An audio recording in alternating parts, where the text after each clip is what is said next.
Live from KSAT 12. Good Morning San Antonio starts right now. Today, mourners were gathered in Houston to honor George Floyd as protests continue across the nation.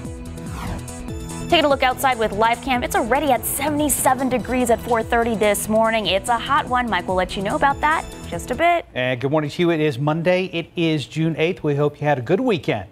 And it is Monday. We're going to conquer this week, starting off with some pretty intense heat, Mike. These are the couple days we were worried about, right, Mike? Right. It didn't get quite as hot over the weekend.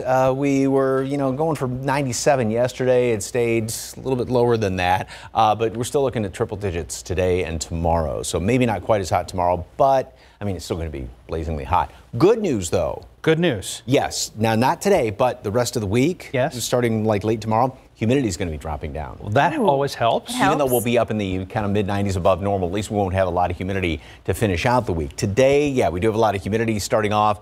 Nice view of downtown, 77 degrees here in town, 74 at Randolph. Temperatures are about roughly 4, in some cases close to 5 degrees above normal right now. Molds on the low side. It did drop down, a little bits of grass and pigweed out there. There is an ozone action day in effect today for the metropolitan area, and temperatures, we're going to make it up to 93 at noon, so we're already at the normal high at noon, and then 100 for a high temperature today. Plenty of sunshine with the humidity, which is still going to be enough out there. It's going to be up close to about 104, maybe 105, so it's going to be getting into the dangerous level. That's that threshold when your body does not cool itself very efficiently. Tomorrow, like I said, it's going to be another hot one, maybe not up to the 104 like we were looking at last week. Also, there is a chance for a couple of thunderstorms tomorrow afternoon on top of all that heat. We'll get that all sorted out. And yes, Cristobal did make landfall. It's not doing anything for us, just helping out with the heat a little bit. Details coming up in just a couple of minutes. Time saver traffic right now. Here's Officer Marcus Trujillo. Good morning, sir. Well, good morning to you, Mike. Good morning, everyone at home. As we take a look at the roadways, things still look pretty good out there, so not quite as bad as it could be with all that construction, and especially the reopening of some lanes there on 281. So let's take a look right now. Still have some construction, 35 and 410. You see those construction barrels are up. And if we move over here, excuse me, 35, 1604. We saw this last week. Looks like they're on the opposite side of 35 this time. So lots of construction lights out there. Just remember to slow down through those construction zones. Put away those distractions, those cell phones, those coffee cups, both hands on the wheel. Mark? New this morning, a teenager now facing charges after police say he pulled out a gun and robbed a man. According to an affidavit, 17-year-old Carlos Lee Alvarez was arrested for aggravated robbery. The incident happened late last month. In the report, the victim told police he was waiting for a ride in the 2400 block of Penn Road when a black sedan pulled up. Victim says he recognized Alvarez as someone who went to Southwest Legacy High School. SAPD says after exchanging words, Alvarez pulled out a gun and demanded all the victim's money. Police say he then drove off with $200 while pointing his gun out the window at the victim. Alvarez is being currently held on a $50,000 bond. Neighbors on the city's east side honored the memory of George Floyd with a march this weekend. Following Floyd's death, some felt more conversations needed to happen. The march served as a way for neighbors to have an open dialogue with each other. Some hope that the same understanding will reach people in other communities. If we can't come together as a community, how are we ever supposed to combat police brutality? There was a small police presence and the march remained peaceful. Protesters also thanked SAPD officers for being present during the march. Nationwide, the large protests remain mostly peaceful across the country this weekend. Organizers say they didn't plan to stop rallying until they saw changes in police policy. As ABC's Mona Kozar Abdi reports, today mourners will be able to view Floyd's casket in his hometown of Houston. It's the final stop of a series of memorials in his honor. As thousands march in cities from Los Angeles to Washington, D.C., taking a stance against police brutality, the city council in Minneapolis is announcing the intent to dismantle the city's police force. Our commitment is to end our city's toxic relationship with the Minneapolis Police Department, to end policing as we know it. Their plan is to end the police department through a budgetary process over the next year, diverting those funds toward a community-based public safety model. It is your voice. It is your fight that has gotten us to this point. Earlier, protesters booed Mayor Jacob Fry after he said he does not support abolishing the police force. In Washington today, House Democrats will unveil legislation aimed at reforming policing policies. The bill is expected to impose new conditions on funding for law enforcement and make it easier to prosecute police officers in civil court for misconduct. The nationwide push for dismantling police departments is gaining traction. New York City Mayor Bill de Blasio has announced a list of reforms for the NYPD. I want to make a statement of principle right now that we will be moving funding from the NYPD to youth initiatives and social services. In Los Angeles, brutal criticism from the police union, which is now questioning the mayor's mental health after he announced plans to cut the LAPD's budget. We're worried and concerned about our state. He is clearly unstable. Other critics say defunding the police is simply absurd. It makes no sense to me. I think it's a very political statement to make, but it does not protect our communities at the end of the day. Mona Kosar Abdi, ABC News, New York. Giving back to those who risk their lives, that's the goal behind the San Marcos Police Association fundraiser that happened over the weekend. The group raising money for a fallen officer and 2 others wounded in the line of duty. Back in April, the 3 officers were responding to a family violence call when Officer Justin Putnam was shot and killed. Officers Justin Muller and Franco Stewart were badly hurt. This weekend, the organization sold barbecue plates, T-shirts, and bracelets to raise cash. The surviving officers were in attendance and say they're grateful for all the support. I just like to say better every day. It's a true statement. You know, every day is just a step forward. Like you said, physically and emotionally. You know, you just work through it till it's done. Surrounding police departments from Austin, Kyle, and Buda also helped with that fundraiser. 436, 77 degrees. Still ahead on GMSA, a first look at a stunning admission from NFL Commissioner Roger Goodell regarding the way the league has handled protests in the past. And next, Cristobal officially makes landfall in Louisiana as parts of the South continue to deal with heavy rainfall and flooding. Taking a look outside with live cam, it's 77 degrees. It's hot, it's muggy, and folks, it's just gonna get hotter.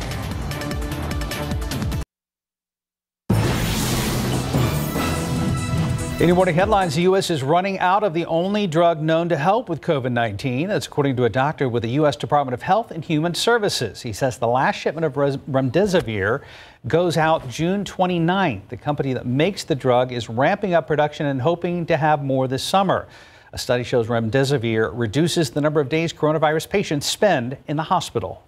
OPEC, Russia, and other oil-producing allies have agreed to extend record cuts in oil production through the end of July. A historic agreement in April led OPEC nations to slash 9.7 million barrels a day to stabilize oil markets. Oil prices have staged a moderate recovery after crashing due to the COVID-19 pandemic. The crash lowered energy demand and caused a rift between major producers, Russia and Saudi Arabia. In a statement, OPEC said countries that had not cut production to promised levels for May and June have committed to reducing output before September. Cristobal officially made landfall in Louisiana this weekend, where many residents have been asked to shelter in place. It's the 3rd named storm of what is expected to be a very active hurricane season. Tropical storm warnings were posted for much of Louisiana's coastline, Mississippi, Alabama, and portions of the Florida Panhandle. Flooding the biggest concern. In Mississippi, at least 100 casino employees had to be rescued after floodwaters surrounded them. The storm will continue to progress north into Iowa and Wisconsin, a region that rarely sees tropical systems. 441, still 77 degrees. Still ahead, why the head of the National Football League is now changing his mind about how protests were handled in the past. And next, as protests continue, temperatures are also continuing to climb. What a local doctor says you should do to keep yourself safe from heat-related illnesses. Welcome back. Well, new fallout from a startling admission from the NFL commissioner says the league was wrong in the way it handled its response to player protest over the past few years. ABC's Kenneth Moten has the details in today's GMA First Look. And this morning's GMA First Look, a stunning admission from NFL Commissioner Roger Goodell. We, the National Football League, admit we were wrong for not listening to NFL players earlier and encourage all to speak out and peacefully protest. The commissioner making a direct statement about Black Lives Matter. We, the National Football League, believe Black Lives Matter. I personally protest with you and want to be part of the much-needed change. Goodell responding to a call from some of the NFL's biggest stars, like Patrick Mahomes and Odell Beckham Jr., to speak out and support their peaceful demonstrations. What will it take for one of us to be murdered by police brutality? I am George Floyd. I am Breonna Taylor. I am Ahmaud Arbery. Coming up at 7 a.m., former San Francisco 49ers wide receiver Michael Wilson giving his take on Goodell's apology. With your GMA First Look, I'm Kenneth Moten, ABC News, New York. As protests continue, it's important to try to stay safe if you participate. It's important to note as well, today's been designated as an Ozone Action Day here in San Antonio, meaning lots of sun and poor air quality. It's recommended on these days young children and elderly, with those, especially those with respiratory conditions, stay indoors. Our Japhanie Gray has recommendations from a local doctor. It takes a tremendous amount of courage to go out to begin with, and then to expose oneself. With the coronavirus still prevalent today, Dr. Fred Campbell with UT Health San Antonio says while he deeply sympathizes with protesters, he's concerned about transmission. The likelihood of having a spike in COVID cases in that crowd is high. He says to prevent that spike from happening, he recommends people who are protesting to remember, keep your distance from others, wear a mask at all times, even while conversing with others, and to assume that you are infected and should be tested when you're finished. You could get a high-risk person like your elderly parents or grandparents or someone else infected, and they could readily die from that kind of an infection. As the summer temperatures go up, protesters should also take the heat into consideration. It will take no more than 30 minutes to an hour for someone to have a significant elevation in their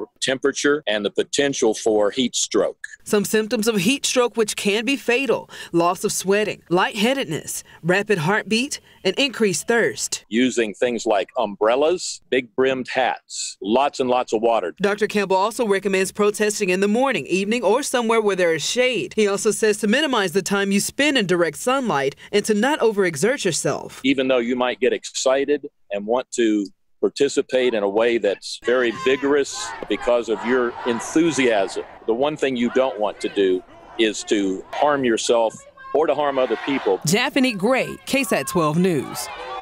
4:47, it's time to check in with Officer Marcus Trujillo.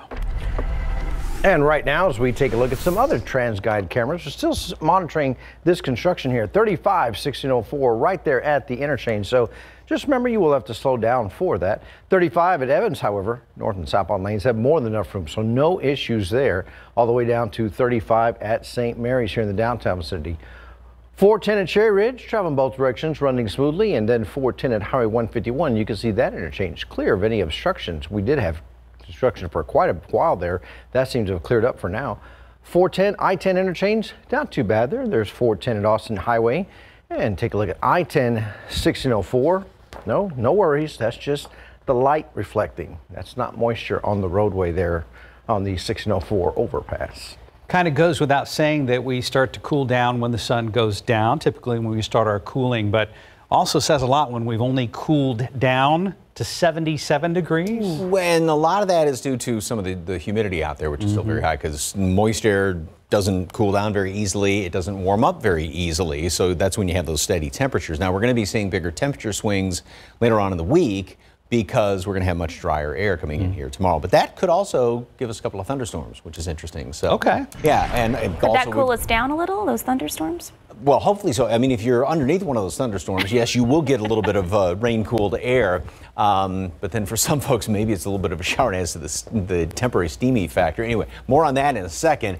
This was yesterday. Beautiful, beautiful sunrise. And in some places, it is going to be a gorgeous sunrise again today. And as far as right now, it's not too bad. It's not as, remember last week, it was on Friday, you know, this just kind of murky look to the sky. We still have plenty of humidity out there. 77 degrees, so we are on the above normal side. 74 Randolph, 75 Floresville, and dew points are upper 60s, low 70s. However, remember last week when we had just, I mean, the ridiculous humidity out there, we had like 73, 74, 75 dew point temperatures. So yes, it is somewhat lower today. We also have very dry air upstairs in the atmosphere. That's why we had those gorgeous blue skies yesterday, and maybe not quite as intense blue with that darker shade of gray coming on in here instead of that tannish color, but still going to be a gorgeous day today. A couple of clouds hanging out there this morning, and then that'll give way to plenty of sunshine. Temperatures later on this afternoon, we are going to be looking at a lot of, now this model puts us at 99, 98, 99, but I'm going for 100 for our high temperature, and then low hundreds off in the Rio Grande Valley. And then on top of that, the heat index value is going to be well up into the low hundreds. So in some places, it is going to reach somewhat dangerous levels. And again, that's where your body just doesn't cool itself very efficiently at all. So you really, really got to take it easy. As far as any cloud cover, nothing out there. This model always has a little bit of maybe a sprinkle off to the east, and some sea breeze showers or two. Now we should have some clouds in the morning tomorrow. Then those will retreat. Then along this line, that's a bit of a front moving on through here, and it's going to be tomorrow evening, and that could actually touch off a few of those stronger storms. As a matter of fact, Storm Prediction Center does have the marginal risk for a couple of severe storms, and this will be later on tomorrow night, primarily down to the south and to the southeast, right along 35 basically, and southeast of there. High winds, hail would be the biggest threats with that. Here's the really good news though. Again, dew point temperatures, the measure of moisture in the atmosphere, you get below 60 and it's very pleasant out there, and we're going to have some much lower dew point temperatures once we get past tomorrow evening. Then things are going to really start to drop off. So we'll have at least, it's going to be hot, but if you're in the shade, it's going to be much more pleasant later on in the week. 93 degrees today at noon, sunny skies, and plenty of sunshine later on today. 100 for high temperature today. The record today is 101. 104 tomorrow. I don't think we're going to be getting up that high tomorrow. Still up in the low hundreds. Then we have that chance for a couple of those thunderstorms late, probably after dinner time into the evening hours. Some of those could be on the stronger side. And then Wednesday, 97 degrees. Now, we are going to see low temperatures at least staying a little bit below normal, actually, in the upper 60s, highs in the mid 90s, so close to normal, a few degrees above that, but at least we will have that lower humidity the rest of the week once we get past tomorrow. We just need to get past Tuesday. Right. We can do it. We can do it, people. And don't forget the pets. Shade, fresh water throughout the day. Make sure they're taken care of. And ozone action day today. Yes, sir. And hot pavement. Yep. Save those walks for early or late. 4:52, 77 degrees. Up next, former President Barack Obama is one of the dozens of celebrities taking part in a special live stream for graduating seniors. But first, let's take a look at all your lottery numbers. Pick 3109 Fireball 2. Your daily four number 7518 Fireball 8. Cash 5, 4, 10, 28, 32, 35. The Texas Lotto numbers at 8, 9, 14, 17, 26, 31. And Powerball at 1, 17, 38, 68, 69. Powerball is 18 and Power Play is 2. Celebrities got together to honor graduating seniors, including former President Barack Obama. For the latest on what's happening in Hollywood, here's ABC's Christopher Watson. As scary and uncertain as these times may be, they are also a wake-up call, and they're an incredible opportunity for your generation. Former President Barack Obama, one of the dozens of celebs taking part Sunday in YouTube's Dear Class of 2020 4-hour virtual commencement live stream for graduating seniors. Lizzo kicked it off, playing Pomp and Circumstance on the flute, after which the non-stop pre-recorded performances and messages of congratulations and empowerment came from Beyoncé, Alicia Keys, Taylor Swift, Justin Timberlake, Lady Gaga, Billie Eilish, Jimmy Kimmel. You get the idea. Lady Gaga's got herself another #1 album with Chromatica, her latest debut to top the Billboard 200 with 274,000 equivalent album units, the biggest week for a female artist this year, and Gaga's 6th chart-topping album overall. Prince's estate marked what would have been his 62nd birthday Sunday by sharing a handwritten note from the late artist, quote, "Nothing more ugly in the whole wide world than intolerance." Kanye West has a birthday Monday. He's 43. And that's what's happening in Hollywood. I'm Christopher Watson, ABC News. You think Gaga has a jeans and a SpongeBob t-shirt she wears when she's not wearing that kind of stuff? Oh, I'm sure. She's just a, warm up and t-shirt kind of gal. She's one of us too, huh? Okay, 4:57, 75 degrees. Still ahead in our next half hour, as they lift restrictions, some states are reporting a rise in new coronavirus cases, including right here in Texas. If you're thinking about getting the latest iPad or maybe some AirPods, Apple's making it a little bit easier. We have details in Tech Bites. Live from KSAT 12. Good Morning San Antonio starts right now. A memorial is scheduled for today in Houston for George Floyd as protests against police brutality continue across the nation. Plus, the ex-officer accused of killing Floyd is scheduled to appear in court later today. And outside with Live Cam, we knew the extreme heat was on the way, and now it is definitely here for your Monday and your Tuesday. What about the rest of the week?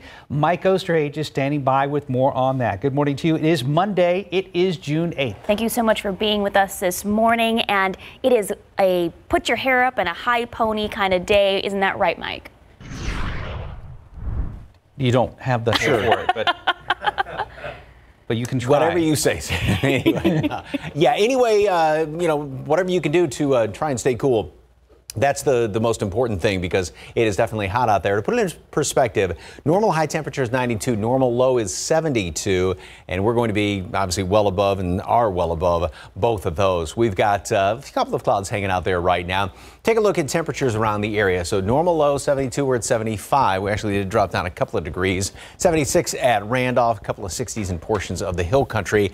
Yes, we are warm. It's not as warm. It's not as humid, even though it is humid. Not as much as what we had last week. Remember, I mean, some places it was just wet towel kind of humidity out there. Mold, grass, and pigweed are all on the low side, and we do have basically kind of stagnant air, I guess the best way to put it. So there is an ozone action day in effect today. So we're going to have some clouds hanging around here this morning, warm and humid. Not, like I said, as ridiculously humid as it was last week. Sunny and very hot today. Still going for 100. So again, normal high 92. We are up to 100 today. And then we'll have enough humidity around here to make it feel like it's well into the low hundreds. So you definitely have to kind of take it easy. And then going on into the next couple of days, we will be 101 tomorrow, then maybe a couple of thunderstorms in the afternoon tomorrow. We'll have to watch out for that as call it a bit of a front that's going to be moving on through here. That's going to knock humidity down, so we'll still be in the mid-90s. We're still going to be slightly above normal the rest of the week, but we will have that lower humidity. Details in just a couple of minutes. Time saver traffic right now. Here's Officer Marcus Trujillo. Good morning, everyone. As we take a look at the roadways, so far still looking pretty good. So no accidents. Let's take a look at a couple of TRANSGUIDE cameras we have here in the downtown vicinity. I-10 at the Y, traveling both directions, running smoothly, and no problems here. 35 at Evans Road, both the north and southbound lanes running smoothly, all the way down to the downtown vicinity. 35 at St. Mary's. Just don't forget to buckle up once you head out this morning. Mark and Sarah. Today, mourners will be able to view George Floyd's casket in his hometown of Houston. It's the final stop in a series of memorials in his honor. The large protests sparked by Floyd's death remain mostly peaceful across the country this weekend. In Washington, President Trump ordered the National Guard to withdraw from the Capitol, and the mayors of New York, Chicago, and Philadelphia all lifted curfews.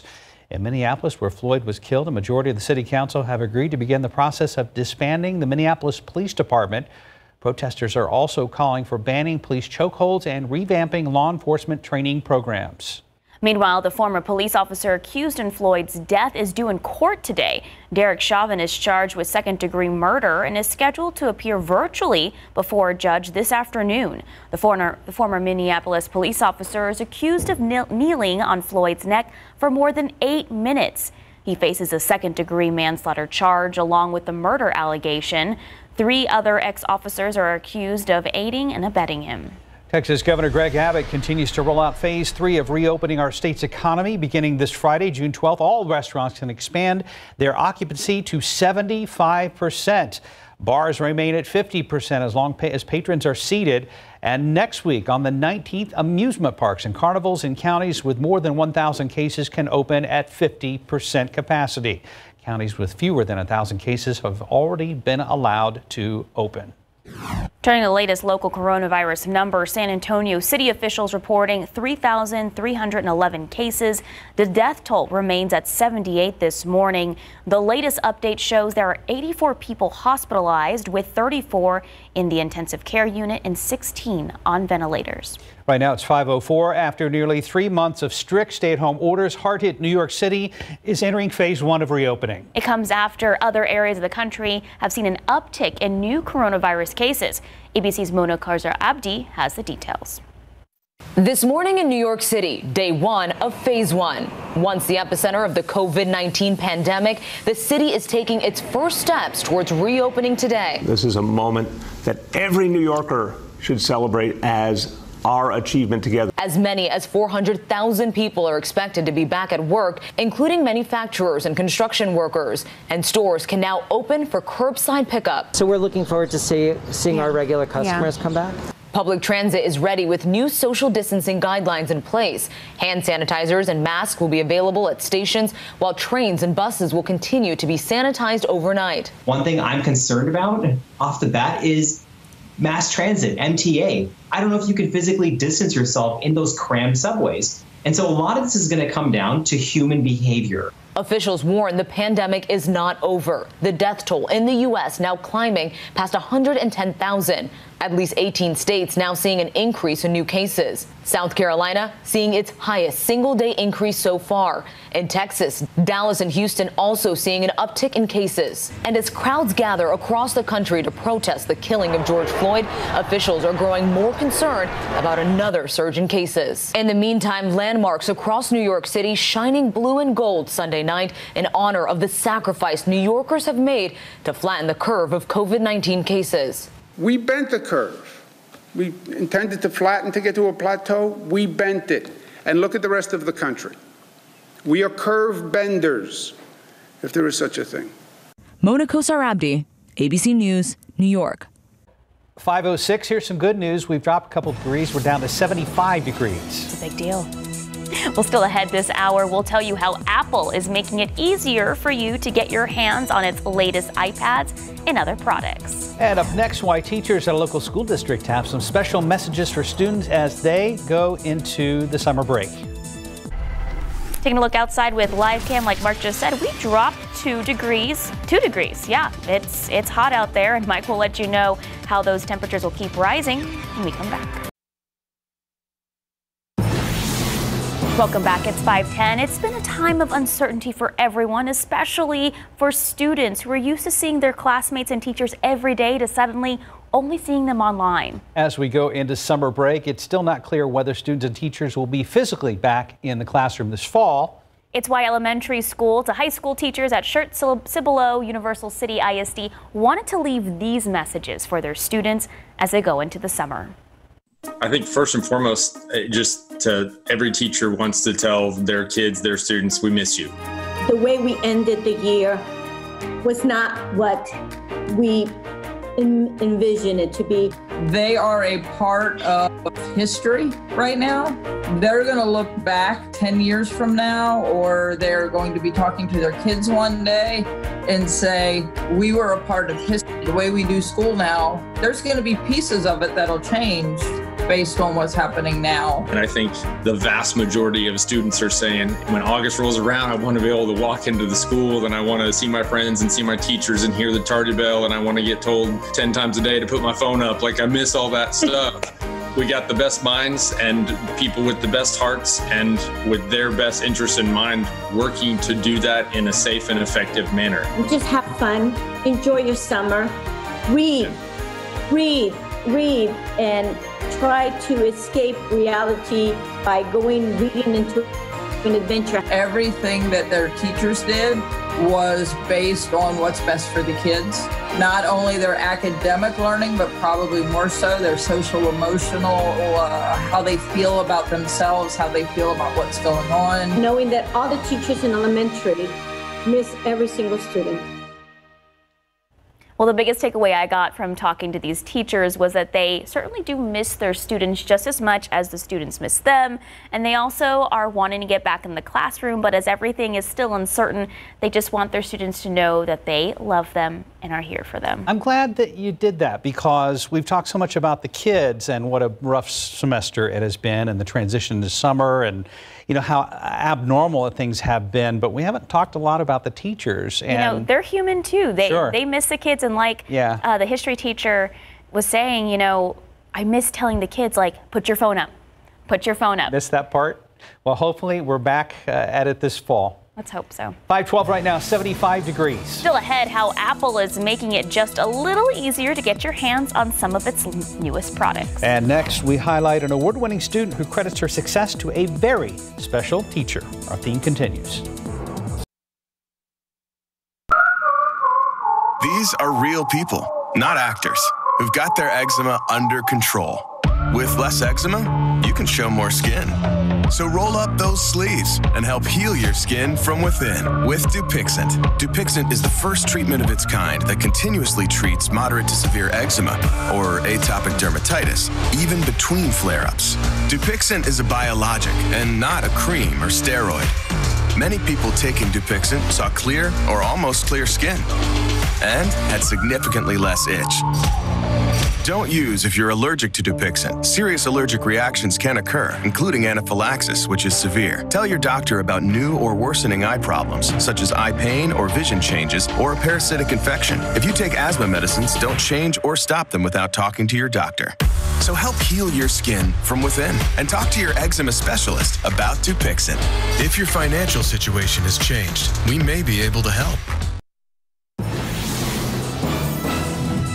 In today's Tech Bites, a new way to pay for Apple products. Customers will soon be able to buy iPads, AirPods, and other items with interest-free monthly installment payments. Bloomberg reports it will be done through the Apple Card and will begin in the next few weeks.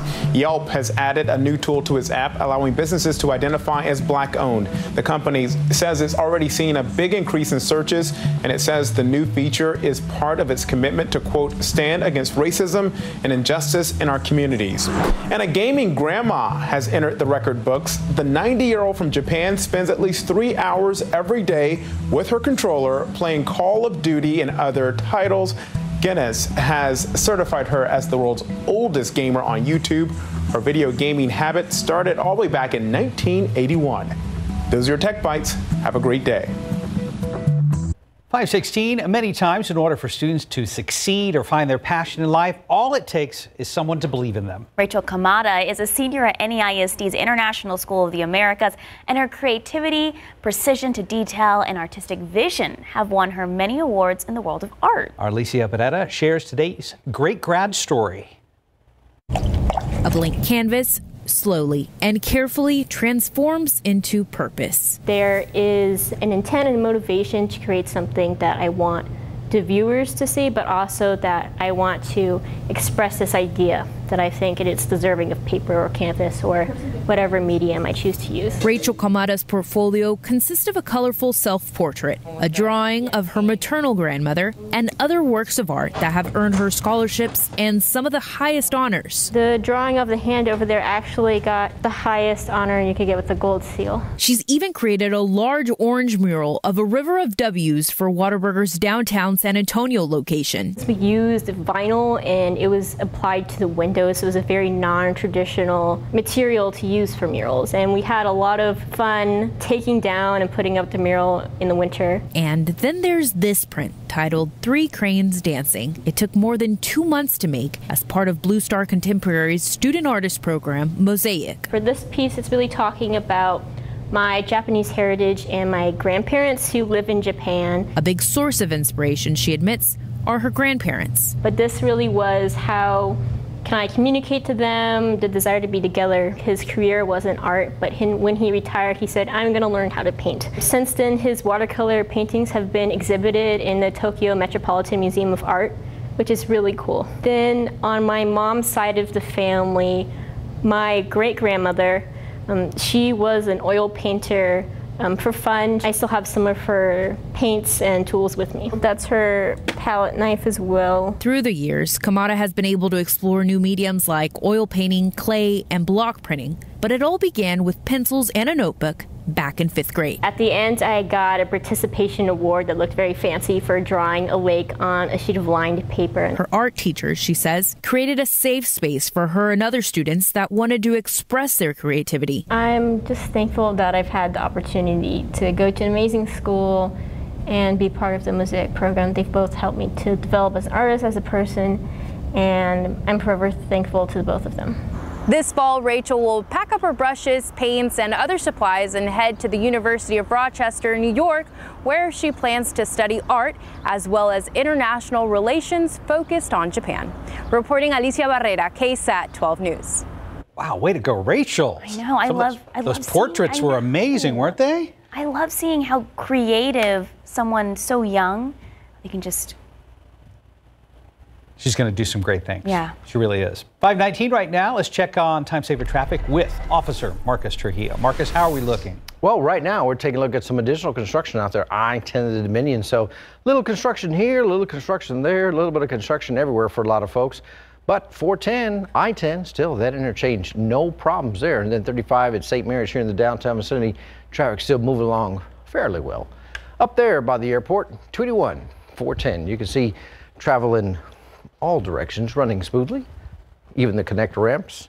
The roads are dry, so should be a fairly decent commute. Marcus, can I tell you how luxurious it was to be on some new main lanes at 281 south from Evans towards 1604. It was nice. Some sections did open up this weekend. Yeah, oh, really? I was routed onto some main lanes today. Oh, wow, very nice. At first, you're kind of taken back by the detour. Oh, I was like, am I in the right place? What's wrong, Mike? Oh, no, I guess here. I'm You're going to go They were just there. tossing to me. I'm sorry. Yeah. I thought we were doing a 4-shot. Yeah, they made some changes. Oh, sorry. Yeah. I was just, we were, I think they want you to stay there, too, for the end. I was interested in just hearing about the lanes that have opened up. Yeah. So the interchange ramps as well, have those opened up? I don't know. I was just talking about some of those main lanes, southbound from Southbound Evans. main lanes have been shifted back from the temporary roads back onto the new improved roads. Oh, wow. Very cool. So, all right. You know, I was thinking about this last half hour we were watching, and you were mentioning about pets. And here's mom and baby laying down together, and I don't know if this deer is panting, but it sure looks like it's like, okay, enough of the heat. I'm just going to lay down in the shade just a little bit. So that may well be the situation. I don't know for sure, but definitely as far as your pets are concerned, watch it as well as you and your kids and everybody else in this heat. So we've got some humidity out there this morning. It's not ridiculously humid. It's better than what it was when we finished up last week. 75 here in town, same thing, Castroville, Divine 76. 72 is the normal low temperature. We've got dew point temperatures that most everybody now are just below 70. It's still humid out there, but again, last week we were up 73. We had some of those 76 dew point temperatures around Castroville, Divine, so it was just miserably humid last week, so not as bad. Now, we will still keep enough humidity around that our 100 is going to feel hotter than that, so we'll see 105, some 106s around here, and that's where you really have to take it easy. And again, that's in the shade because your body does not cool itself very efficiently, so heat stress can really get you pretty quickly. So throughout the day, we're going to have a couple of clouds this morning, maybe there's some out there, and then sunshine. Tomorrow morning, some clouds hanging around as well. This model always tends to have a little sprinkle, just kind of representing the humidity coming on in here. I kind of doubt that, but later on, here's a line of showers and even a couple of thunderstorms tomorrow evening, about dinner time or just after that. That's as actually a front's going to be moving through, kind of a dry line front, if you will, and that may touch off some of these showers and thunderstorms around here. Then those would be clearing on out, although one computer model does have some of those hanging around into Wednesday morning. But tomorrow evening, there is the marginal risk for some of those storms to become kind of strong. The atmosphere tomorrow leading up to that is very, very volatile again. Now, once this moves on through here, the good news is, even though temperature, now we're going to be up to low hundreds again tomorrow, but even though temperatures, they'll drop down somewhat, mid-90s above normal, we have much lower humidity. You get dew points with this model staying in the 50s. That's just wonderful weather, and that's going to be after tomorrow. So starting Wednesday, we have some, yes, hot weather, but we'll have lower humidity, so it'll feel more comfortable in the shade. 93 today at noon.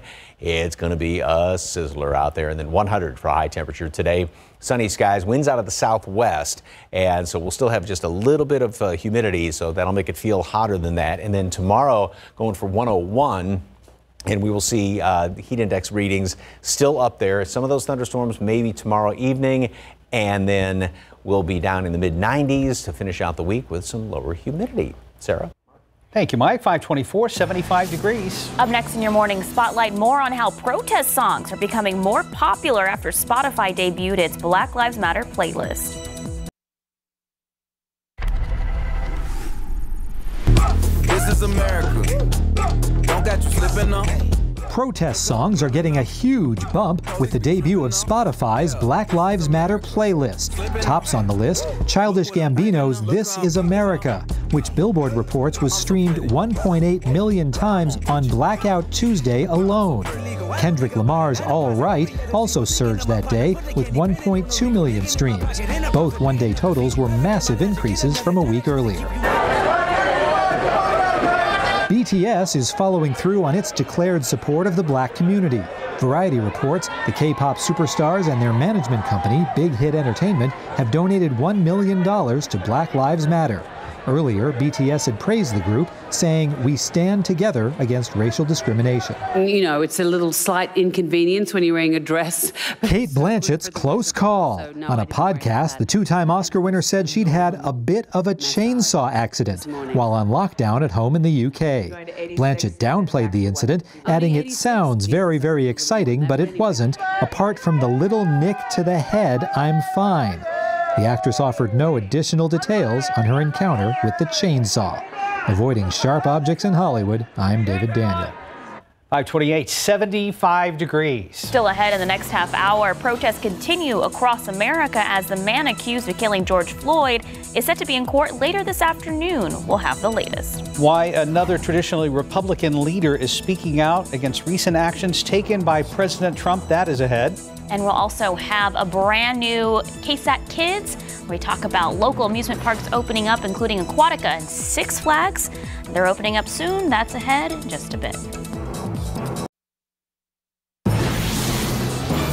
Good morning to you. It is Monday. It is June 8th. And it is a hot June 8th this morning. We're already at 75 degrees. Earlier we were at 77 degrees. And Mike, it's just going to get up to triple digits later. Yeah, you said it's going to be like 375, 400 later, kind of like the oven? Just about, and we'll have a little bit of humidity to deal with as well, so it'll make it feel hotter than that. Not a bad view, and I keep kind of comparing to how we ended up last week, remember, with all that humidity. So yes, we do have some humidity this morning, but it's nowhere near as high as what it was last week. We're at 75 in town, 69 in Helota, so we do have some upper 60s in parts of the hill country. Mold, grass, and pigweed are all on the low side, and there is an ozone action day in effect for the metropolitan area today. And we're going to be up to 93. So already just a degree above the normal high temperature at noon, and then we top off at 100 later on today. It's going to be every bit as hot and maybe even a degree or so hotter tomorrow. And we also have, it's kind of an interesting situation, a little bit of a, call it a front moving through here late tomorrow. May touch off a couple of stronger thunderstorms, but it's also going to pull in some drier air. So that's the good news in this forecast. Details on that coming up in just a couple of minutes. Time saver traffic right now. You're ready to hit the roads. Officer Marcus Trujillo, anything to worry about out there? Not right now, Mike. As we take a look at the map, you can see, folks, everything in the green. So green is good, means everybody's traveling at the speed limit, or at least at the speed limit. So just watch your speed as you head out. Let's take a look at a couple of TRANSGUIDE cameras. Right now, 410 at Bandera. Traffic both directions running smoothly all the way through 410 and Highway 151. And then, taking a look there, 35, 6, and 4 still have that construction in place up on the far northeast side. Sarah?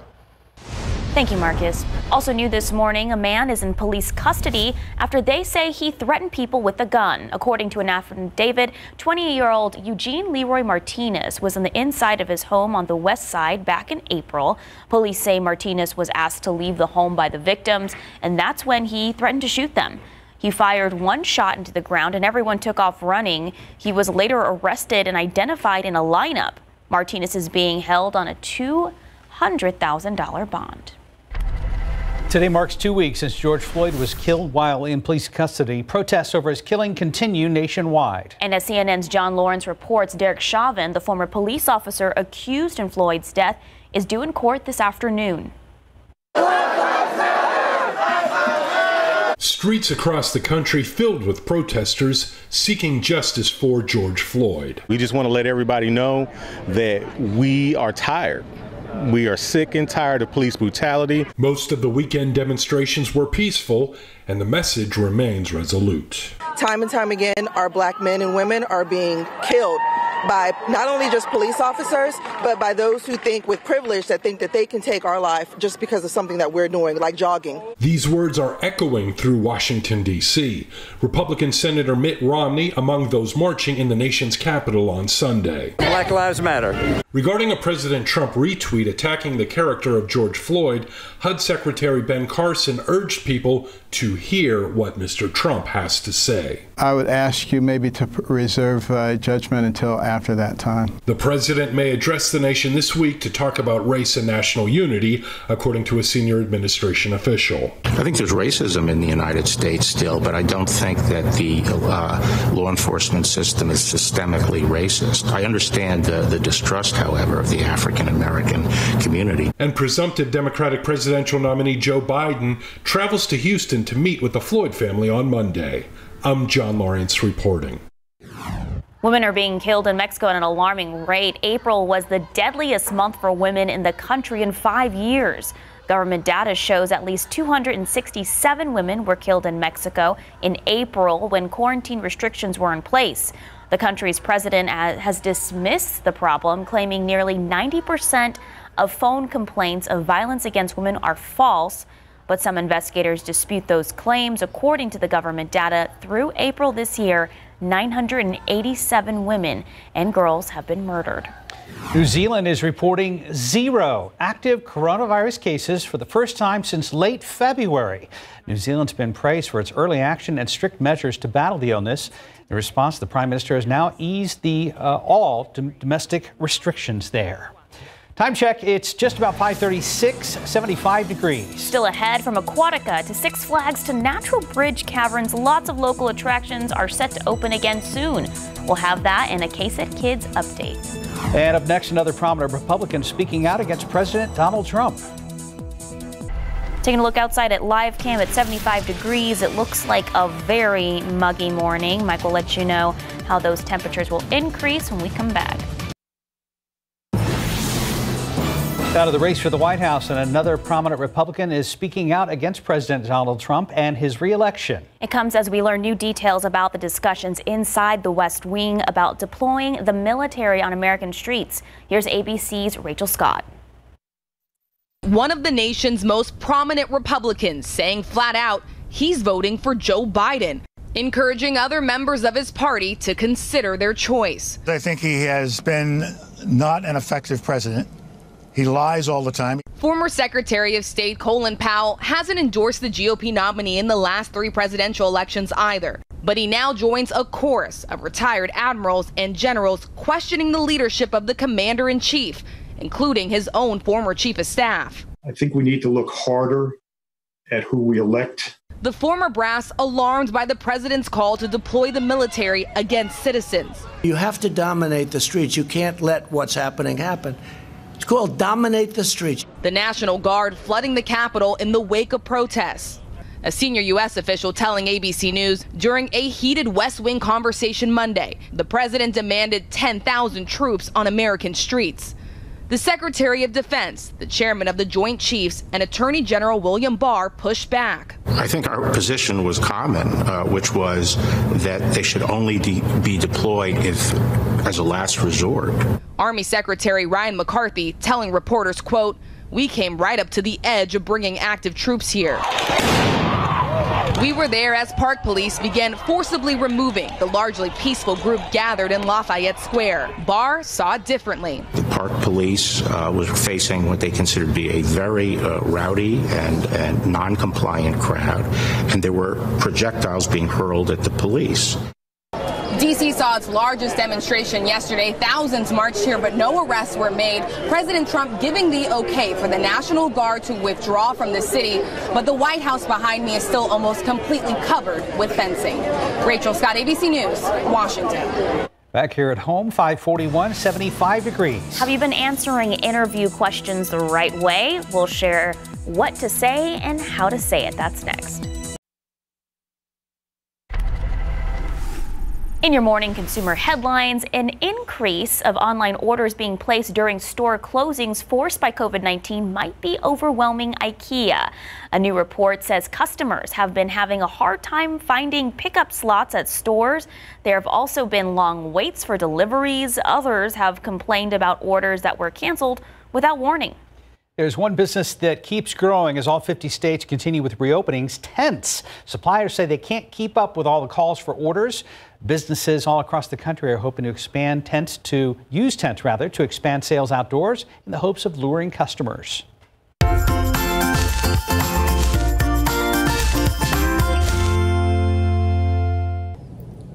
Hey guys, good morning. It's Erica Hernandez here for another KSAT Kids News Brief. We have a lot to cover this week. First, let's take a look at places that have reopened or are about to reopen. SeaWorld San Antonio Aquatica Water Park reopened last week. The San Antonio Kiddie Park will reopen June 19th. Six Flags Fiesta Texas will reopen June 19th to members and season pass holders and to the general public on June 22nd. Other places open that you may want to visit this summer is Natural Bridge Caverns, and they have reopened the world's largest outdoor sky trail. The course is 6 stories high and includes 50 different elements, including 7 curved and 1 straight sky rail. Also beginning this Friday, Jurassic Quest will be in San Antonio. This drive-through experience will feature 70 life-size animatronic dinosaurs. All tickets must be purchased online. Spurs Give has launched a new basketball-inspired coding program. The 4-week course guides kids ages 5 and up through introductory computer coding. By the end of the course, kids will know how to build their first computer game. Students can register for free at spursgive.org/coding. This week's critter is the blue button jellyfish. One of our KSAT employees spotted them in Port Aransas last week. Texas Parks and Wildlife tell us these jellyfish typically live far offshore, but are carried onto the beach by onshore winds. They are fairly common, and while they can sting you, it isn't really felt by humans. That's it for this week. For more stories and fun ideas, go to ksat.com/KSATkids. Hope you all have a good week. Well, in a 1-week span back in March, the coronavirus-based unemployment rate doubled from 3.3 to 6.6 million Americans. Now, after isolation, some will be able to return to their previous jobs, but many others will have to start the job process all over again. So if you're nervous about the interview rounds this morning, we share the right and wrong way to answer, but you can be sure they are judging you. What does your potential future boss really want to hear? Well, when asked where you want to be in 5 years, answer with the skills you plan to learn. Don't overthink it when they ask to tell them about a little bit about yourself. Interviewers are really just looking at your communication skills. If you bring up past positions, include skills mentioned in this job's description. All right, let's talk about the dreaded turnaround question. What is a weakness of yours? You could say, I have none. I'm just kidding. Interviewers want to hear an actual weakness and follow it up with how you're working to overcome it. Another common question, why should we hire you? List 2 to 3 skills that you possess that may help the company. At the end of an interview, when you are asked if you have questions, make sure you have questions. Review their mission, history, and leadership team beforehand. Yeah, you got to do your homework. Before your interview, be sure to check out some of the employees' LinkedIn profiles. If you have mutual connections, you can bring them up at the end. If they posted about a recent event, you can talk about that as well. Just some stuff to keep in mind. Be yourself. 547, 75 degrees. We're going to check in with Officer Marcus Trujillo. Is there still some construction going on at 35 and 1604? We do still have some construction out there, Sarah, as well as out there I-10 at the Dominion. What we don't have is accidents. So that's the great news. Let's move over to TRANSGUIDE. And there's some of that construction there. As you can see, I-10 at the Dominion. 35 at Wheater, not too bad there, but starting to get an increase on the southbound main lanes. 410 at Austin Highway, no problems up on the northeast side. And then 410 I-10 the interchange looking pretty good. Couldn't miss that moon this weekend. No, it was full on, the strawberry moon on Friday, and this is on the left side of your screen. That was the full moon on Friday, and then on the right side, it was Sunday morning's moon. So you can see just a little bit maybe shaved off the lower right-hand corner of that, but boy, beautiful pictures. Thank you very much for the KSAT Connect pictures. Keep those coming on in here, and it's going to be a hot one today. We're at 75 degrees right now, just a few degrees above normal. Notice how we can see the skyline. I keep, again, referring to last week when we just had that ridiculously high humidity. So that's one thing. Yes, it is humid. It's not as humid. And we're going to get a big break from the humidity later on this week. So temperatures are in the upper 60s, mid-upper 60s, some low to mid 70s. And the humidity dew point temperatures are upper 60s and low 70s.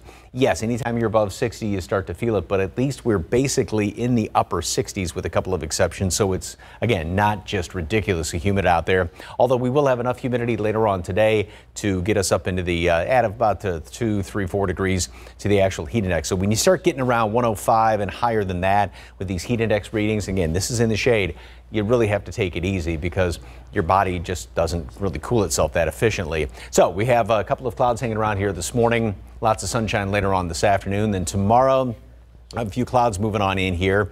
And with the humidity around, yes, there's always a chance for a little bit of some mist or something like that, but we will see more sunshine in the afternoon. However, by then, late in the afternoon, right around dinner time, a couple of showers, a couple of thunderstorms may pop up around here, and that would turn into a line of some potentially stronger storms. That's as actually a bit of a, call it a front, call it a dry line, is going to be moving on through here. So that's what's going to kind of fire up some of those, because leading up to that, the atmosphere is very unstable, very volatile tomorrow late afternoon. And then, boy, we get a nice little break. But as those storms move on through here, some could be on the strong to potentially severe side. So we do have the marginal risk for a strong to severe storm, more likely tomorrow evening. And that's basically 35 and southeast of there, that little swath.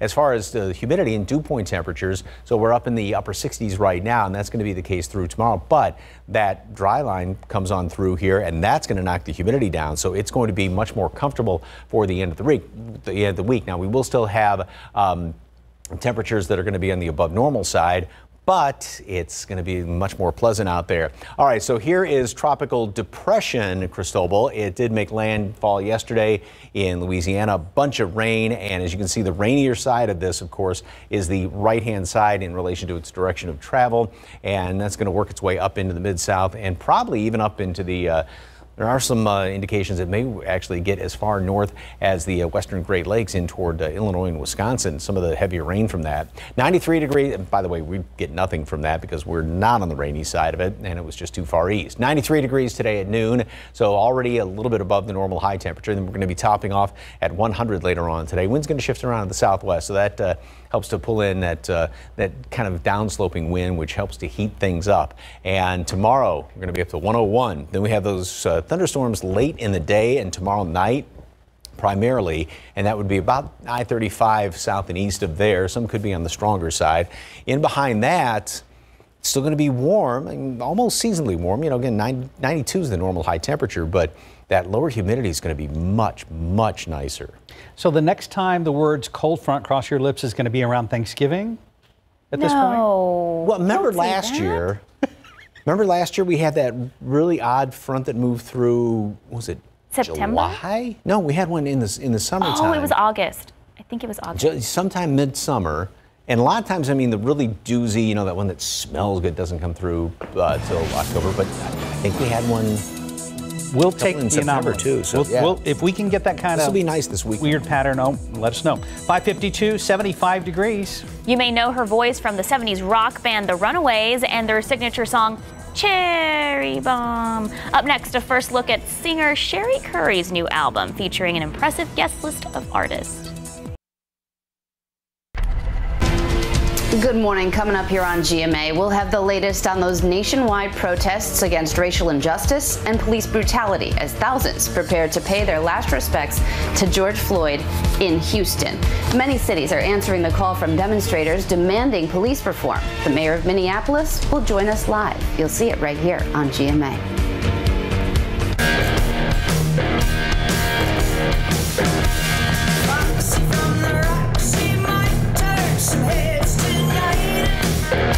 Sherry Curry reclaims her Queen of Noise crown on her new album Boulevards of Splendor, produced by Matt Sorum of Guns N' Roses and The Cult.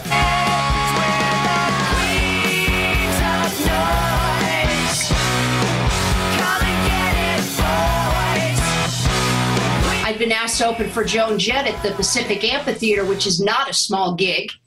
And I was scared because I didn't have a band. And he just turned around and he said, I'll be your drummer. And I literally just went, I fell out of my chair. And he goes, and I'll put a band together for you. And that is what Matt Sorum did.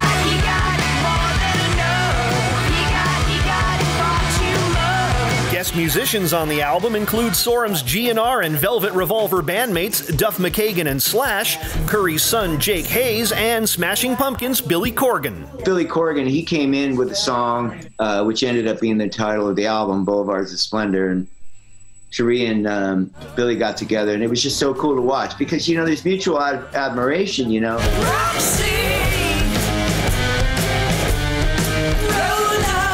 For me to sit down and listen start to finish and not have one song that I hate or even dislike or even think, I mean, the entire record I love. And that is a first for me, absolute first. And the pride that I feel is just, it's unexplainable. Yeah. There's no words for that. Besides this guy behind me, Frank Sinatra, Cherie Curry could sing the phone book and it would be cool. I agree with that. Rocking out in Hollywood, I'm Rick Damigella. Still ahead of Good Morning San Antonio as protests continue here at home and across the nation. Mourners are set to view George Floyd's casket later today in his hometown of Houston. We have that coming up in our top stories. Also, TRANSGUIDE will get the latest on construction and any accidents around the Alamo City as the sun is starting to come up on your Monday morning as we look at 1604 out there at West Military. Much more to come, including an update on how hot it's going to get over the next couple of days. It's pretty extreme. Mike is standing by. Right now, GMSA, the latest on protests in San Antonio and around the country. We also have details on a bill in Congress expected to impose new conditions on funding for law enforcement. Plus, so close yet so far. The NBA now has tentative plans to return, but the next time we see the silver and black, not going to be here in the AT&T Center. Good morning, I'm Max Massey. I'll explain the plans going forward. Taking a look outside with live cam at 75 degrees at 6 o'clock this morning. Triple digits expected later today. Mike will tell you about that in just a bit. Live from KSAT 12. Good Morning San Antonio starts right now. And we hope you had a good weekend. Good morning to you. It is Monday. It is June 8th. Thank you so much for starting your morning with us. And it is a hot and muggy one out there. Isn't that right, Mike? Yeah, not as muggy as it was late last week. I mean, you still have humidity, so you'll still be greeted by that when you step outside this morning. And then later on this afternoon, as you were mentioning, we're looking at some triple-digit temperatures. But compared to temperatures we've seen as of late, these are dangerous temperatures. Yeah, when you start seeing, good point, when you start seeing the heat index readings getting up about 105, that's when your body just does not, and for a lot of folks, your body doesn't really cool itself that efficiently. It just can't it's like the air conditioner, you know, working really, really hard to keep it cooler inside. So it's really tough to do. So that's where you have to take it easy. 75 here in town, same thing, Castroville, Devine, some 60s off to the northwest. And humidity, yeah, it is there enough, like I said, to where you feel it. And later on today, we'll put temperatures up about 3-4 degrees above the actual air temperatures. Mold, grass, and pigweed are all on the low side. And there is also an ozone action day in effect today. So not only that, but also the heat. You may just want to kind of stay inside for a while. 93 at noon, 100 for a high temperature, but it'll feel like about say 103 here in town. We're looking at 105, 107 in some of our southern and southwestern counties. So again, it's one of those situations where you definitely do have to take it easy today. It's going to be just as hot or maybe even just a tad hotter tomorrow. A couple of stronger thunderstorms potentially tomorrow, and then we get a break from the humidity. That's going to be very welcome. More on that coming up in a couple of minutes. Time saver traffic right now, and Officer Marcus Trujillo, and hasn't been much going on so far this morning. Doesn't look too bad, but we're going to zoom in closer because we are getting reports of an accident, 35,000 Oaks, involving a motorcycle. Now they're trying to move everything off the roadway completely, but let's zoom in right now up on that northeast side. 35,000 Oaks there, so watch out for some flashing lights, those emergency vehicles out there. But once again, they are trying to move everything off the roadway completely. Take a look outside through TRANSGUIDE. Still no problems here in the downtown area. 35 at San Marcos. North and southbound lanes looking pretty good. Mark? Thank you, Marcus. New this morning, a San Antonio man behind bars after he allegedly pulled a gun and robbed a man. According to the affidavit, 17-year-old Carlos Lee Alvarez was arrested for aggravated robbery. This all actually happened late last month. In the report, the victim told police he was waiting for a ride in the 2400 block of Penn Road when a black sedan pulled up. The victim says he recognized Alvarez as someone who went to Southwest Legacy High School. SAPD says after exchanging a few words, Alvarez pulled a gun and demanded all the victim's money. Police say he then drove off with $200 while pointing his gun out of the window at the victim. Alvarez is being held on a $50,000 bond. Also new this morning, the Irving Police Department is asking for the public's help in finding a child that is believed to be in danger. That's 7-month-old Serenity Berry. She was last seen wearing a white onesie with diamond earrings. She's about 30 inches tall and is 22 pounds with black hair and brown eyes. Police are also looking for 35-year-old Jocelyn Nicole Bridges in connection with the abduction. Bridges drives a blue 2011 Ford Focus with the Texas license plate number of MGP 8642. That's MGP 8642. If you have any information on the child's whereabouts, you are asked to call the Irving Police Department at 972-273-1010. Residents of the East Side honored the memory of George Floyd with a march over the weekend here in San Antonio. Their goal, protest against police brutality and racial inequality. Following Floyd's death, some felt more conversations needed to happen. The East Side described as a place of different cultures, but a place of challenges. The march served as a way neighbors could have an open dialogue with each other. There was a small police presence, and the march remained peaceful. Protesters also thanked SAPD for being present during the march. Meanwhile, a local doctor is offering safety tips for those exercising their right to protest. It's recommended that young children, elderly, and those with respiratory conditions like asthma stay indoors, with today also being designated as an Ozone Action Day.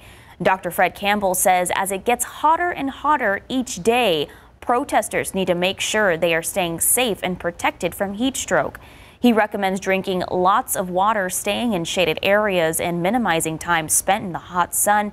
He also says he supports protests, but there is another concern regarding the coronavirus pandemic. I sympathize very much with people who have the courage of their convictions.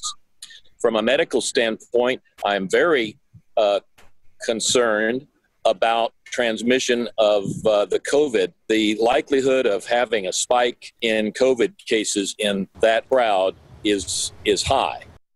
Campbell recommends protesters to practice social distancing and to wear masks at all times. He also says if you participate in a protest, you should assume you are infected and take the necessary measures to protect those who may be vulnerable to the virus. Peaceful protests continued nationwide as well over the weekend. Organizers say they don't plan to stop rallying until they see changes in police policy. As ABC's Mona Kozar Abdi reports, today mourners will be able to view Floyd's casket in his hometown of Houston. It's a final stop of a series of memorials in his honor. As thousands march in cities from Los Angeles to Washington, D.C., taking a stance against police brutality, the city council in Minneapolis is announcing the intent to dismantle the city's police force. Our commitment is to end our city's toxic relationship with the Minneapolis Police Department, to end policing as we know it. Their plan is to end the police department through a budgetary process over the next year, diverting those funds toward a community-based public safety model. It is your voice. It is your fight that has gotten us to this point. Earlier, protesters booed Mayor Jacob Frey after he said he does not support abolishing the police force.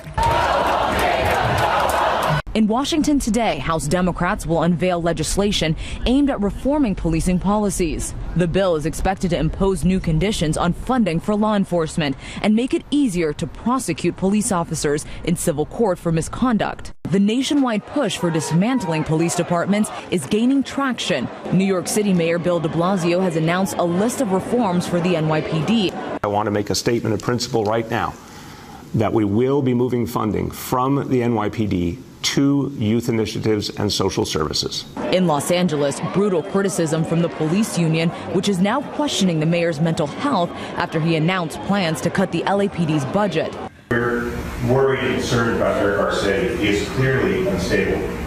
Other critics say defunding the police is simply absurd. It makes no sense to me. I think it's a very political statement to make, but it does not protect our communities at the end of the day. Mona Kosar-Abdi, ABC News, New York. Turning now to the latest coronavirus numbers here in Bexar County. San Antonio city officials have reported a total of 3,311 cases. The death toll remains at 78. Last update on the city's progress and warning indicators dashboard. There are 84 people hospitalized, with 34 in intensive care, 16 patients on ventilators.